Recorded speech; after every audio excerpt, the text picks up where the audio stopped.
Parents के separation के बाद मैं अपने पिता के पास रहता था। स्कूल के लंच के लिए अक्सर मुझे पैसे मिलते, जिसका कुछ अटरम शटरम ख़रीद कर मैं खा लेता। सारे बच्चे अपना टिफ़िन खाते, सब एक दूसरे का टिफ़िन मिल बांट कर खाते, उसे आटा बाटा करना कहते। लंच टाइम मैं आसपास और इधर उधर की दुकानों में बैठा काट देता, कभी कभी नहीं खाता। घर के पास नदी थी, पिता को नदी में नहाना बहुत पसंद था, इतना कि वह कभी कभी मुझे भी स्कूल छोड़कर नदी में चलने को कहते। हम हर 2-3 दिन में नदी का एक फेरा ज़रूर करते। चावल दाल बनाकर उसे बर्तनों सहित कपड़े की पोटली में बांधते और चल पड़ते।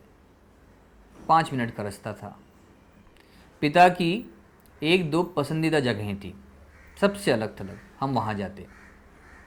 वो बहुत देर तक नहाते, पानी में पड़े रहते। मैं मछली केकड़े देखता देखता कि उनमें उनके बच्चे कैसे चलते हैं और बड़े कैसे चलते हैं। उन्हें पकड़ता, छोड़ता। किंगफिशर और अलग अलग तमाम चिड़ियों को देखता रहता। पानी में गोल हो चुके अलग अलग रंग के पत्थर उठाता, रेत के अभ्रक में से सबसे बड़ा टुकड़ा चुनता और उसे सूरज की तरफ करके उसकी चमक को अपनी आंखों में महसूस करता। रेत में दबे कीड़ों को अपनी हथेली पर रखता, हथेली पर गुदगुदी होती, मैं हंसता तो आवाज़ गूंजने लगती। तो कीड़े को छोड़ पूरी नदी में आवाज़ लगाकर आवाज़ की गूंज को सुनता। नदी के पौधे से खिलौना बनाता, उसे बजाता। खिलौने की आवाज़ पानी से टकराकर अद्भुत कंपन पैदा कर देती। बहुत बहुत देर गहरे पानी से उथले पानी में, उथले से गहरे में बदल बदल कर नहाता। पत्थरों के साथ पत्थर जैसा पड़ा रहता, खो जाता। नहाने के बाद हम अपनी पोटली खोलते, दाल में भात और बैंगन की सब्ज़ी मिलाकर खाते।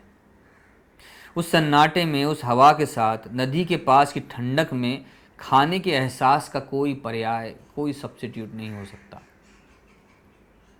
बैंगन के छिलके को पिता नदी में उछालते, छोटी छोटी मछलियों के झुंड उमड़ आते। उनकी देखा सीखी मैं भी वैसा ही करता। बहुत सारा खाना जानबूझकर बचा लेता कि मछलियों को देना है। खाते खाते बहुत देर यही करता रहता। हम नदी का पानी पीते, परफेक्टली मीठा और ठंडा पानी। मेरा पूरा बचपन इस ठंडे और मीठे पानी से बना हुआ था। जब मैं शहर दर शहर घूमा और अलग अलग पानी जब जब पिया, मुझे नदी याद आई और हंसी आई। उन लोगों पर बड़ा दुख हुआ कि देखो, इन्होंने वो नहीं चखा। उस वक्त खुद पर एक फ़क्र सा हुआ। ये भी लगा कि एक नदी का पानी मेरी रगों में बह रहा है, जो नदियाँ जाने कहाँ कहाँ से बहा कर लाई थी। वो ठंडक अब भी मेरे जहन में है। मुझ पर उस नदी का कर्ज है। बहते हुए उस नदी का पानी अब कितनी नदी में बहकर मिल चुका होगा। और इस तरह मैं हर नदी का ऋणी हूँ, रहूँगा। मुझे इस तरह के ऋणी होने पर भी फ़क्र हुआ। अब मैं गांव में नहीं, वो नदी भी सूख चुकी है। मुझे उससे अब भी बहुत प्यार है। उसने मुझे बहुत प्यार दिया। वो नदी की रेत मेरा आंगन रही थी। एक वक्त शायद एक भी दिन मेरा नदी पर जाए बिना शुरू नहीं होता था। मैं वहाँ कभी कभी दिन में अकेला चिवड़ा लेकर चला जाता था। रेत पर बैठा खाता रहता, पानी पीता, लेटा रहता। वहाँ की रेत, दरख्त, पंछी मुझे पहचानते थे। सब छोटे बच्चे अब बड़े हो चुके थे, मैं उनके साथ बड़ा हुआ था। जीवन में इतना अकेला होकर भी मुझे वहाँ कभी अकेला नहीं लगा।